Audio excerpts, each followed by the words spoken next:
Hello guys, ignite mind classes में आपका स्वागत है। और आज हम क्लास 12th के रिलेटेड हम पेपर के बारे में डिस्कस करने वाले हैं। तो क्लास 12th का फिज़िक्स का पेपर जो कि 4 तारीख को है स्टेट बोर्ड का, तो उसके रिलेटेड मैं इन्फॉर्मेशन आपको देने वाला हूँ, टिप्स देने वाला हूँ। क्वेश्चन पेपर में कैसे क्या टैकल करना है, कौन कौन से क्वेश्चन एक्सपेक्टेड हैं, तो चाहे वो लॉन्ग हैं, चाहे वो शॉर्ट हैं, चाहे वो MCQs टाइप हैं, तो प्लीज़ आप बने रहिए। तो फर्स्ट ऑफ ऑल हम बात करेंगे फर्स्ट क्वेश्चन की, जिसका नाम है बायट-सैवर्ट लॉ। तो प्लीज़ आप इस क्वेश्चन की तरफ ध्यान दें। तो ये हो सकता है शॉर्ट में आ जाए बायट-सैवर्ट लॉ में। इसमें आपने डिराइव करना है बायट-सैवर्ट लॉ और मैग्नेटिक फील्ड निकालनी है किसी पॉइंट पे, ठीक है। तो ये फर्स्ट क्वेश्चन जो है ये आपने इंपॉर्टेंट रखना है इसको। ये शॉर्ट में आ सकता है आपको, ठीक है। मीन्स कि 2, 3 या 4 मार्क्स का, 3 नंबर का लगा लो, ठीक है, जेके बोर्ड के लिए, ठीक है। जेके या कोई भी और स्टेट बोर्ड हो गया, ठीक है। तो इसको आपने स्केलर या वेक्टर फॉर्म में भी आप दोनों स्केलर और वेक्टर दोनों फॉर्म में आपने निकालना है इसको, ठीक है। उसके बाद गाइस जो नेक्स्ट इम्पॉर्टेंट क्वेश्चन है वो है, ये भी आपको शॉर्ट में आ सकता है, Faraday's law of EMI। Short में लिखता हूँ मैं इलेक्ट्रोमैग्नेटिक इंडक्शन, EMI। तो गाइज ये क्वेश्चन बहुत इंपॉर्टेंट है फैराडेज का। फैराडे का कौन सा लॉ? EMI, इलेक्ट्रोमैग्नेटिक इंडक्शन, ठीक है। तो इसमें आप देख लेना फर्स्ट और सेकंड लॉ को इंपॉर्टेंट, ठीक है। तो ये बहुत इंपॉर्टेंट है फैराडे का इलेक्ट्रोमैग्नेटिक इंडक्शन, ठीक है ना। तो इसके दोनों लॉ कर लेना, ठीक है, शॉर्ट में। ये भी शॉर्ट में ही आएगा, ये लॉन्ग में आने में लॉन्ग में नहीं आता, ठीक है। उसके बाद लेंज लॉ, किसका? Lenz law. तो लेंज का भी लॉ कर देना, ठीक है। लेंज का लॉ भी इम्पॉर्टेंट है। ये मैं किसको बोल रहा हूँ? स्टेट बोर्ड वालों को। तो उतारते जाओ, ये 100% क्वेश्चन आने वाले हैं, इनमें से ही आएंगे, याद रखना। मतलब कि जितना मैं आपको बताऊंगा 70-80% तो आपका इसमें से कवर हो जाएगा अगर आप नोट करते हो तो, ठीक है। लेंज लॉ, इसको लगाइए आप। Yes, next question very very important, very important, ध्यान से लगाइए इसको। Eddy currents. तो ये भैया जितने भी क्वेश्चन मैं करवा रहा हूँ ना, इनका प्रैक्टिकल अगर डायग्राम्स हैं, जैसे बायट-सैवर्ट लॉ में डायग्राम बनाइए, फैराडेज में बता दीजिए फर्स्ट सेकंड लॉ में, ठीक है। तो उसके बाद एडी करंट्स आपको पता है, पढ़ा है आपने, इसकी एप्लीकेशंस, ठीक। अब थोड़ा सा लॉन्ग में देखिए, शॉर्ट में भी है लॉन्ग में, बट हम शॉर्ट में नहीं लॉन्ग में देखते हैं। Self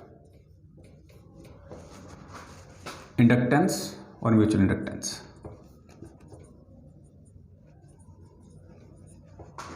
and mutual,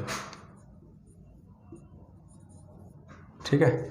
self induction और म्यूचुअल इंडक्शन, इंडक्टेंस और या इंडक्शन कुछ भी बोल सकते हो आप, ठीक है, कोई फ़र्क नहीं पड़ता इसमें। तो सेल्फ और म्यूचुअल इंडक्शन या इंडक्टेंस, ठीक है, ये आप कर सकते हो। इसमें डायग्राम में बना देना। अच्छा, उसके बाद नेक्स्ट क्वेश्चन हमारा इंपॉर्टेंट आ जाता है, एवरेज वैल्यू ऑफ AC, यानी कि अल्टरनेटिंग करंट। तो किसके लिए? Full and half cycle. तो आपको पता है फुल साइकिल के लिए कितनी होती है और हाफ साइकिल के लिए कितनी होती है, पता ना, ठीक है ना। तो फुल साइकिल के लिए, कंप्लीट साइकिल के लिए आपको पता 0 होती है, तो निकालनी है आपने फिर हाफ के लिए।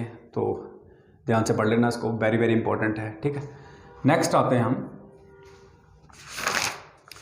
हाँ, लेंस मेकर फॉर्मूला, इसको मत छोड़ना। लेंस मेकर फार्मूला, ठीक है।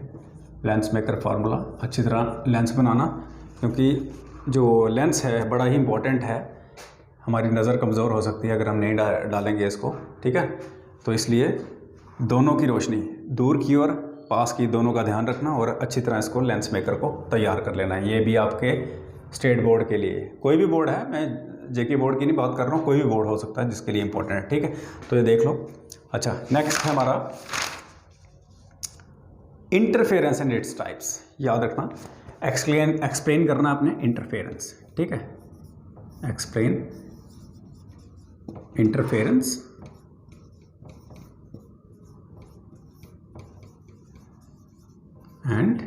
Its types. तो इंटरफेरेंस और इसकी टाइप्स, और आपको पता है इंटरफेरेंस और टाइप्स कौन सी है। पहला नंबर है आपके कंस्ट्रक्टिव और डिस्ट्रक्टिव, और डायग्राम भी बनानी है कंस्ट्रक्टिव और डिस्ट्रक्टिव की, ठीक है ना। कंस्ट्रक्टिव एंड डिस्ट्रक्टिव में शॉर्ट में लिख रहा हूँ टाइम की वजह से, ठीक है। तो देख लीजिए ये आगे आपके शॉर्ट लॉन्ग सब मिक्स में चल रहा है। हाँ, हाइजेंस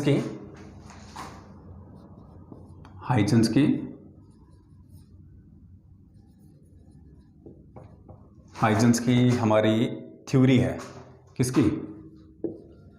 हाइजेंस की थ्योरी है सेकेंडरी वेवलेट की, ठीक है। ये कर लेना भाई, ठीक है, सेकेंडरी वेवलेट ये कर लेना, ठीक है। जो सेकेंडरी वेवलेट्स बनते हैं पता तो है आपको, ठीक है।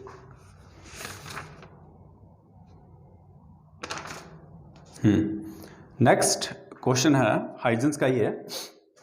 तो हाइजेंस का नेक्स्ट क्वेश्चन है, देखना ध्यान से, लॉ ऑफ रिफ्लेक्शन। इसमें लॉ ऑफ रिफ्लेक्शन आपको पता ना, इसमें कैसे मतलब की डेरिवेशन करनी होती है, पता ना। प्रूव करना होता है angle incidence is equal to angle of reflection, ठीक है ना। Angle of incidence is equal to angle of reflection. तो रिफ्लेक्शन में रिफ्लेक्शन, तो रिफ्रैक्शन में रिफ्रैक्शन, ठीक है।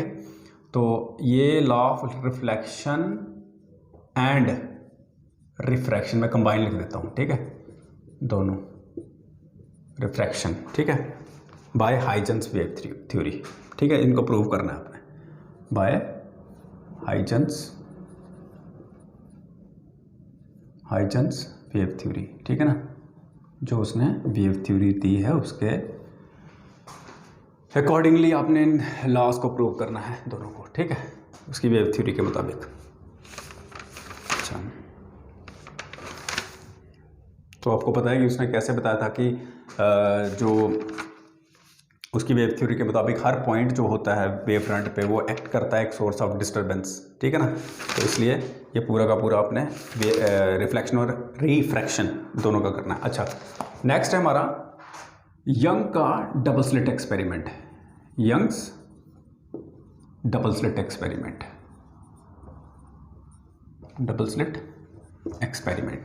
ठीक है। तो यंग का डबल स्लिट एक्सपेरिमेंट जो है बड़ा ही इंपॉर्टेंट क्वेश्चन है।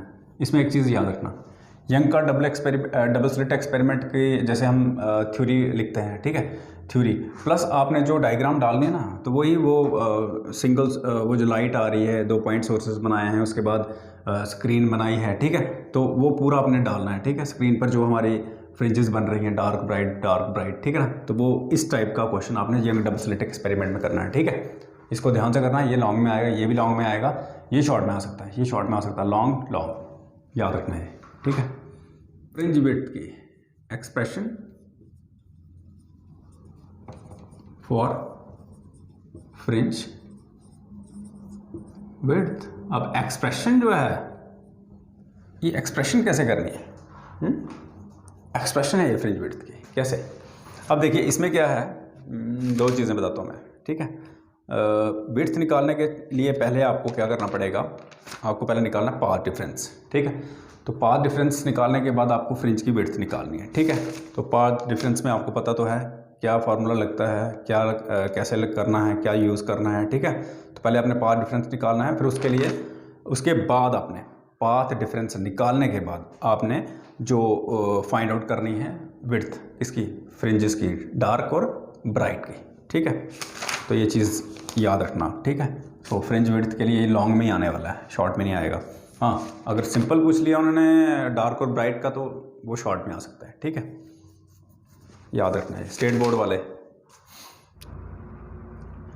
तो फ्रिंज विड्थ के बाद हमारा नेक्स्ट क्वेश्चन बनता है ब्रूस्टर्स लॉ। तो ब्रूस्टर्स लॉ जो है वो हमने निकालना है, ठीक है। ब्रूस्टर्स लॉ पूछेंगे तो सिंपल इसकी अगर डेफिनेशन पूछेंगे, अगर निकालना भी है तो पहले डेफिनेशन, इसका मतलब कि ब्रूस्टर्स लॉ का थोड़ा सा 2-3 लाइन का मतलब कि एक लिख देना, एक स्टेटमेंट टाइप, ठीक है। और उसके बाद ये प्रूव करना है, तो डायग्राम इसमें डाल देना, ठीक है। डायग्राम जो है वो डाल देना अच्छी तरह, ठीक है, और प्रूव कर देना इसको। अच्छा, उसके बाद जो क्वेश्चन बनता है वो बनता है आपका डिराइव एक्सप्रेशन फॉर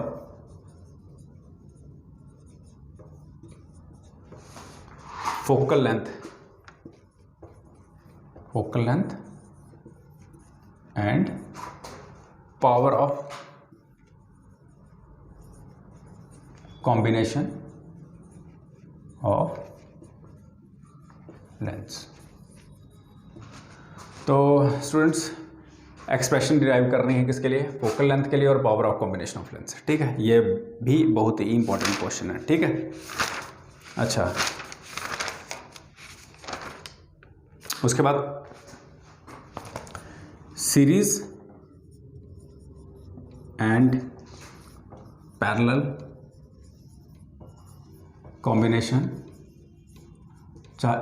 देखो सीरीज और पैरेलल दोनों का केस है। ठीक है, और इधर रेजिस्टेंसेस का भी है और सेल्स का भी है। Series and parallel combination of resistances and cells. ठीक है, दोनों का, रेजिस्टेंसेस का भी है। ठीक है, रेजिस्टेंसेस एंड सेल्स दोनों का। ये बड़ा इंपॉर्टेंट क्वेश्चन है, याद। Derive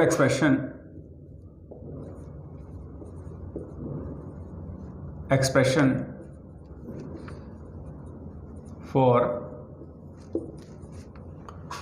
refractive index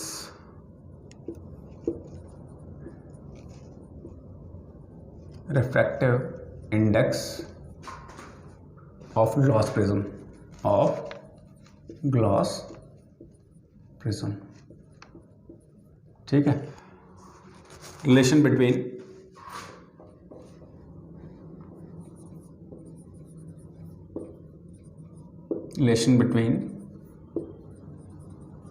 electric field and electric potential. ठीक है, electric field and electric potential.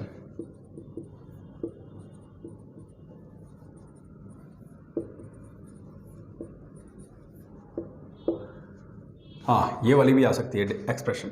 Derive expression for electric field due to linear charge wire. Wheatstone bridge, ये व्हीट खाने वाला नहीं है भाई, गेहूं नहीं है, व्हीटस्टोन ब्रिज।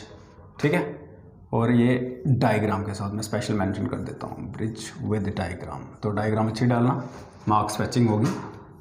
ठीक है, अच्छी डायग्राम डालना, पूरा पॉइंट्स को लेबलिंग करनी है अच्छे तरीके से। ठीक है, व्हीटस्टोन ब्रिज विद डायग्राम। ठीक है, ये लॉन्ग में आएगा। अच्छा, मीटर ब्रिज, मीटर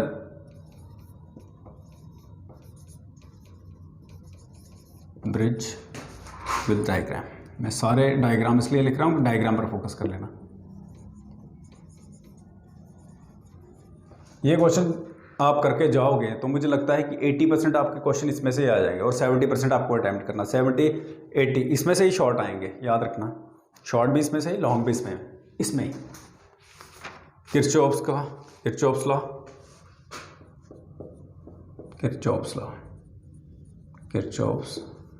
लॉ। ठीक है, ये अगर ये वोल्टेज और करंट लॉ, ठीक है, इसका करंट और वोल्टेज लॉ दोनों पढ़ रहे हैं। ठीक है, उसके बाद है पोटेंशियोमीटर। ठीक है, पोटेंशियोमीटर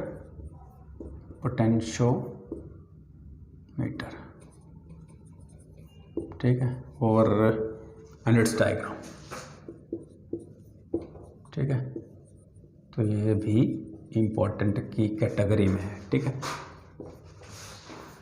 उसके बाद आ जाइए आप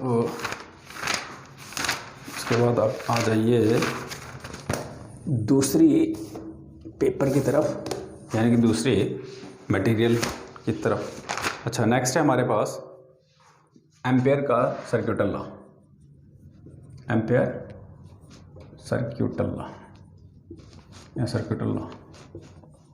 सर्क्यूटल लॉ। ठीक है, ये भी इंपॉर्टेंट है, एम्पेयर का सर्क्यूटल लॉ। एम्पेयर का सर्क्यूटल लॉ भी बड़ा ही ज़्यादा इंपॉर्टेंट है, ठीक है। तो ये कर लेना आप, लॉन्ग में आ सकता है, ठीक है।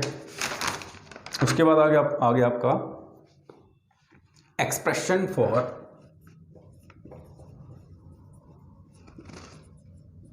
For magnetic field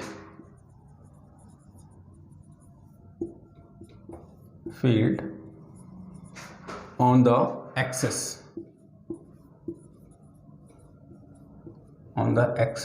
of current carrying coil,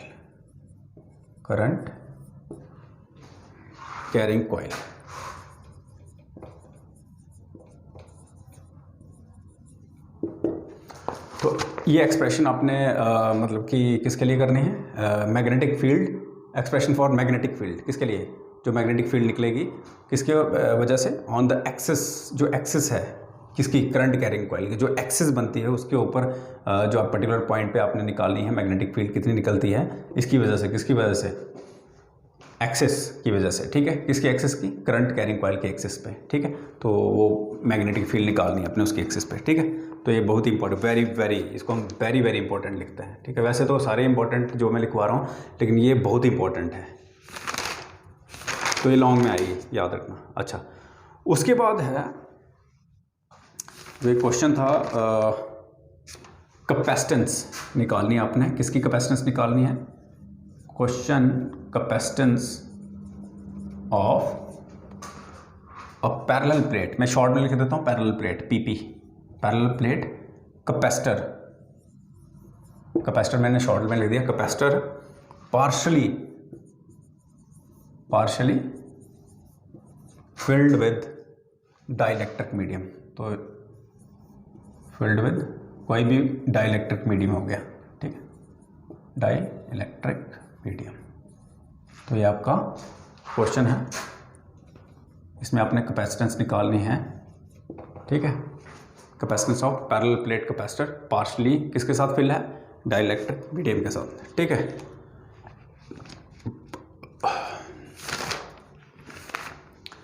ठीक है, अच्छा, उसके बाद डायग्राम इसकी बनानी है और मीडियम में आपको पता है कि क्या होता है वहाँ पर, ठीक है, क्या होता है, कैसे इलेक्ट्रिक फील्ड किसी वजह से होती है, पोलराइजेशन, पोलैरिटी की वजह से, ठीक है। अच्छा, उसके बाद आपने लिखना है मूविंग कॉइल गैल्वेनोमीटर,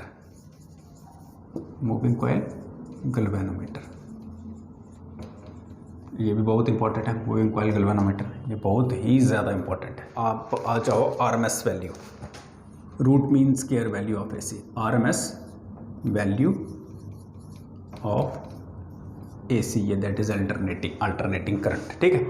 तो ये आरएमएस वैल्यू, ये गैल्वेनोमीटर, ये सारे ही आपको लॉन्ग में आने वाले हैं। और वैल्यू बेस्ड क्वेश्चन जो है वो मत छोड़ना, वैल्यू बेस्ड क्वेश्चन बड़े इंपॉर्टेंट और बड़े ही सीधे साधे क्वेश्चन होते हैं। एसी जनरेटर, ठीक है, एसी जनरेटर के ऊपर क्वेश्चन कर लेना, छोड़ना मत कुछ इसमें। एसी जनरेटर कैसे मतलब कि उसकी वर्किंग बतानी है, ठीक है। उसके बाद आ गया ट्रांसफार्मर, पूरी कंस्ट्रक्शन करनी है ट्रांसफार्मर की, इसकी working, step up step down transformer क्या होता है, ठीक है। आपको पता है कि स्टेप डाउन वाले में आपको पता है कि जो नंबर ऑफ टर्न्स जो होती हैं वो प्राइमरी में ज़्यादा होती हैं स्टेप डाउन वाले में, और स्टेप अप वाले में सेकेंडरी में टर्न्स ज़्यादा होती हैं, तो इसलिए ये अच्छी तरह क्वेश्चन करना। उसके बाद जीनर डायोड करो, बहुत इंपॉर्टेंट क्वेश्चन है, डायग्राम डालो इसकी जीनर डायोड की, ठीक है। और थोड़ा सा लिखो, ये शॉर्ट में आ सकता है, मेरे ख्याल में शॉर्ट में आ सकता है, पॉसिबिलिटी है इसकी शॉर्ट में आने की, लेकिन कर लो आप। अच्छा, एनपीएन और पीएनपी, ठीक है, ट्रांजिस्टर, इनको कर लो, इनकी वर्किंग, ठीक है, वर्किंग वगैरह कर लो, इनकी डायग्राम डालना पूरा, ठीक है, पीएनपी की और एनपीएन की, ठीक है। और पीएन जंक्शन डायोड, वो एडिशन में कर लो आप, पीएन जंक्शन डायोड। और ख़ासकर जो रिवर्स बाइसिंग और फॉरवर्ड बाइसिंग जो है, उसमें रिवर्स बाइसिंग और फॉरवर्ड बाइसिंग उसको अच्छी तरह कर लेना, क्योंकि डायग्राम डाल के उसके बारे में थोड़ा सा 3 4 5 लाइनें जो हैं बता देना, ठीक है।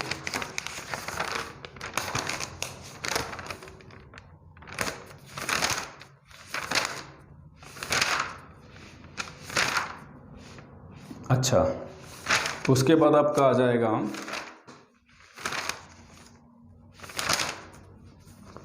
डिस्प्लेसमेंट करंट, जिसको आईडी बोलते हैं, displacement current and Maxwell equation. ठीक है, तो ये आप कर लेना, ये displacement current and Maxwell equation. ठीक है, तो ये आपको जो है ये आ सकती है, बड़ी इंपॉर्टेंट है। ठीक है, ये आपको लॉन्ग में भी आ सकता है। ठीक है, तो इसको कर लेना आप आराम से। अच्छा, अब एसी के जो केस हैं, अल्टरनेटिंग करंट के 3 केसेस जो होते हैं और कॉम्बिनेशन में केस होता है, जैसे इंडक्टेंस के लिए, ठीक है, एसी का केस है, उसके बाद कैपेसिटर के लिए है, उसके बाद किसके लिए, एक आगे इंडक्टर के लिए, कैपेसिटर के लिए और रजिस्टर के लिए, तीनों के लिए जो है वो 3 केस जो हैं बनने वाले हैं। तो उसको हम अलग अलग करेंगे तो हमें शॉर्ट में आएगा। अगर हम कॉम्बिनेशन में करते हैं तो उसको हम बोलते हैं LCR सर्किट। क्या बोलते हैं? LCR। यानी कि LCR में हमें पता चल जाएगा कि फेज़ डिफरेंस, यानी कि LCR में हमें पता चल जाएगा कौन लीड कर रहा है, कौन लैग कर रहा है। ठीक है, तो LCR सर्किट ये आप कर लेना। ठीक है, LCR सर्किट के बारे में। ठीक है, ये कंबाइन केस आएगा आपको LCR। ठीक है, L for inductor, C for capacitor, R for register. ठीक है, या रेजिस्टेंस बोलो, कुछ भी बोलो इसको।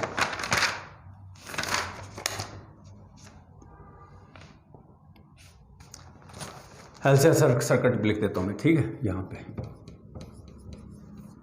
हाँ, और इसमें से जो क्वेश्चन निकलता है, एक चीज़ और याद रखना, ये तो हो गया LCR सर्किट, ये तो मैंने आपको कंबाइन बता दिया। अच्छा, इसमें जब आप निकालोगे 2 चीज़ों का याद रखना, शॉर्ट में भी आ सकती हैं। पहला नंबर आ सकती है उसमें इम्पेडेंस, जो उसको हम बोलते हैं रेजिस्टेंस, रुकावट। ठीक है, तो इम्पेडेंस जिसको हम डिनोट करते हैं किसके साथ? Z के साथ। ठीक है, तो ये भी निकालनी है आपने Z। ठीक है, उसमें जो आप जब ये क्वेश्चन करोगे, ठीक है, तो इम्पेडेंस निकालनी है। उसके बाद आपने इम्पेडेंस के साथ साथ आपने निकालनी है इसका रेजोनेंस फ्रिक्वेंसी, और इसमें ग्राफ भी डालना है रेजोनेंस फ्रिक्वेंसी में, याद रखना। ठीक है, इम्पेडेंस निकालनी है, रुकावट, ठीक है, और रेजोनेंस फ्रिक्वेंसी, ऐसी फ्रिक्वेंसी जिस पर हमें मैक्सिमम करंट मिलती है, तो वो ये वाली फ्रिक्वेंसी भी बनानी है। ठीक है, इसका वो ग्राफ डालना है। ठीक है, तो इम्पेडेंस निकालनी है, ये आपको पता है कैसे निकालते हैं। तो ये दोनों इसका पार्ट है, ये क्वेश्चन का जो कंबाइंड में निकलेगा इसका। ठीक है, कंबाइंड जो हम बोल सकते हैं रुकावट निकलेगी, ये Z निकलेगा जो। उसके बाद हम रेजोनेंस फ्रिक्वेंसी देखेंगे। ठीक है, तो ये सारे इसका पार्ट है, इस क्वेश्चन का पार्ट है, क्योंकि ये LCR भी क्या है, ये एक किस्म के सर्किट के अंदर क्या लगे हैं, एक टाइप का रेजिस्टेंस, इनका खुद का भी रेजिस्टेंस है, L का भी, C का भी, R का भी, तो कंबाइंड रेजिस्टेंस है। और हमें Z निकालनी कितनी रुकावट है सर्किट में, ठीक है, प्लस जो हमें मैक्सिमम करंट मिलेगी। ठीक है, ये याद रखना। उसके बाद कन्वर्जन जो है गैल्वेनोमीटर की, कन्वर्जन किसमें, कन्वर्जन ये बड़ा इंपॉर्टेंट है ऑफ गैल्वेनोमीटर। ये लॉन्ग में आ सकता है अगर कंबाइन आएगा, तो शॉर्ट में conversion of galvanometer into conversion of galvanometer into voltmeter and ammeter. ठीक है, यानी कि इस क्वेश्चन के बाद conversion of galvanometer to voltmeter ammeter के बाद जो इंपॉर्टेंट क्वेश्चन है वो रेक्टिफायर।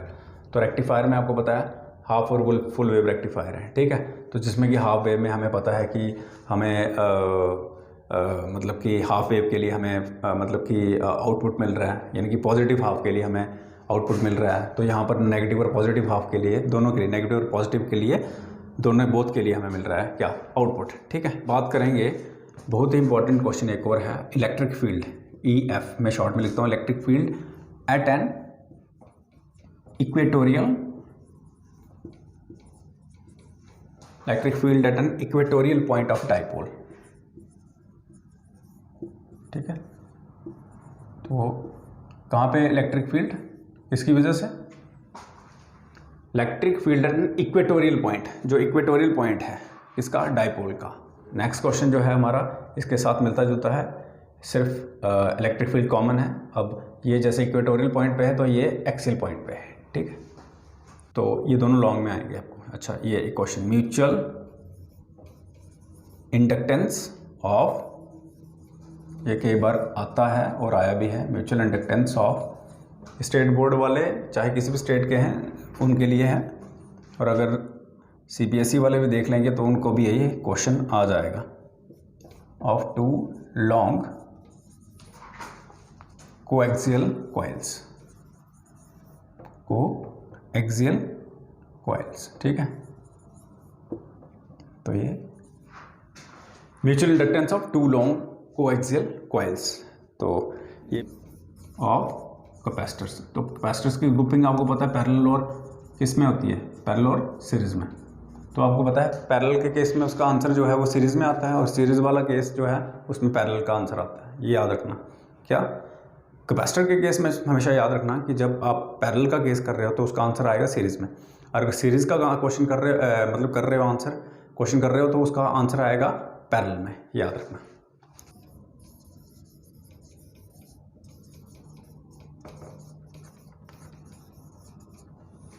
तो कंपाउंड माइक्रोस्कोप पे क्वेश्चन कर लेना। मिरर फॉर्मूला किसके लिए, मिरर फॉर्मूला आपने डिराइव करना है। मिरर फॉर्मूला किसके लिए, कनकेव लेंस के लिए, ठीक है, कनकेव, सॉरी लेंस बोल रहा हूँ। अच्छा, मिरर फॉर्मूला करना है आपने किसके लिए, कनकेव के लिए, ठीक है, और साथ में कनकेव प्लस कन्वेक्स दोनों कर लो, कन्वेक्स मिरर और इसका कनकेव का दोनों का कर लो, ठीक है। फोटो इलेक्ट्रिक इफेक्ट के बारे में, फोटो इलेक्ट्रिक इफेक्ट, ठीक है, ये कर लेना। इसमें आप डायग्राम भी डाल देना, ठीक है। फिनोमेना, क्या फिनोमेना होता है, वो लाइट एनर्जी को कन्वर्ट करता है इलेक्ट्रिकल में, ठीक है। तो ये एक्सपेरिमेंट जो है, अच्छा उसके बाद प्लस इसके साथ जोड़ देना आइंस्टाइन की इक्वेशन, ठीक है, सेम इसकी फोटो इलेक्ट्रिक की आइंस्टाइन की इक्वेशन, ठीक है ना, आइंस्टाइन की इक्वेशन याद रखना। अच्छा, एक क्वेश्चन और आएगा इसमें, LC ऑसिलेशंस। तो आपको पता है LC ऑसिलेशन क्या होता है। उसके बाद जो इंपॉर्टेंट क्वेश्चन है वो है टॉर्क का। टॉर्क किस पर लग रही है, टॉर्क लग रही है on A current carrying coil, current carrying coil in uniform magnetic field, in uniform magnetic field, ठीक है। Torque on A current carrying coil in uniform magnetic field, तो ये भी बहुत ही इंपॉर्टेंट क्वेश्चन है, याद रखना। उसके बाद है फोर्स, ये लास्ट क्वेश्चन है, फोर्स। और इस क्वेश्चन के साथ बाद में आपको कल जो है वो शॉर्ट आंसर प्लस MCQs जो है मैं आपको बताऊंगा। फिलहाल आज के लिए ये लॉन्ग शॉर्ट मिक्स ही हैं सारे, ठीक है, ये आपका लॉन्ग में आएगा, ठीक है। उसके बाद force acting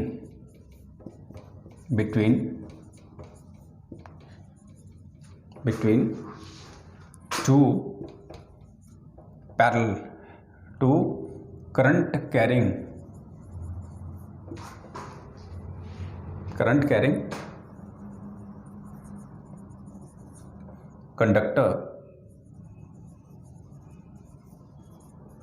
conductors parallel to each other, ठीक है। तो ये आपके मेरी तरफ से आपको ये क्वेश्चन है, ठीक है। तो ये लास्ट क्वेश्चन था आज का। तो इसके बाद देखो, आप इसका स्क्रीनशॉट भी ले सकते हो। तो ये क्वेश्चन जो है ध्यान से देखिए, ये जितने भी क्वेश्चन मैं बता रहा हूँ आपको ये बहुत ही इंपॉर्टेंट है, चाहे वो CBSE वाले चाहे वो स्टेट बोर्ड वाले हैं। तो खासकर जो JK बोर्ड वाले हैं वो ध्यान से देख लें, ये क्वेश्चन जो है पेपर में 100% मतलब कह सकता हूँ कि ये क्वेश्चन तो 100%, इसके अलावा भी आपने और भी क्वेश्चन करने हैं जो ऑब्जेक्टिव टाइप हैं या MCQs टाइप या फिर शॉर्ट आंसर जो हैं वो और बताऊँगा मैं आपको कल MCQs और शॉर्ट आंसर भी बताऊँगा एक्स्ट्रा, क्योंकि ये इसमें शॉर्ट आंसर भी कवर है, लॉन्ग आंसर भी कवर है। तो कल मैं आपको शॉर्ट आंसर प्लस MCQs भी बताऊँगा, ठीक है। और प्लस जो न्यूमेरिकल्स है, थोड़ा न्यूमेरिकल्स पर भी हम मतलब कि थोड़ा सा देखेंगे न्यूमेरिकल्स किस टाइप के हैं, ठीक है। तो आज के लिए हम इतना ही करेंगे। तो वीडियो को मैं हो सकता है शॉर्ट करूं, तो जैसे मैं बात करूं तो ये तो था क्वेश्चन, पर अभी वीडियो काफ़ी लंबा हो चुका है तो उसको शॉर्ट करने के लिए मुझे उसमें को कट करना पड़ेगा। तो हो सकता है मैं भी वीडियो कट किया जाए डायरेक्टली क्वेश्चंस पर, लास्ट क्वेश्चन पर, जैसे फर्स्ट से लास्ट क्वेश्चन पर। तो उसके लिए मैं उसके लिए सॉरी, बट कल के वीडियो में आपको मैं कवर कर लूँगा ये सारा पोर्शन, ठीक है। शॉर्ट आंसर, लॉन्ग आंसर सारा, ठीक है। तो तब तक के लिए thank you, okay, good bye.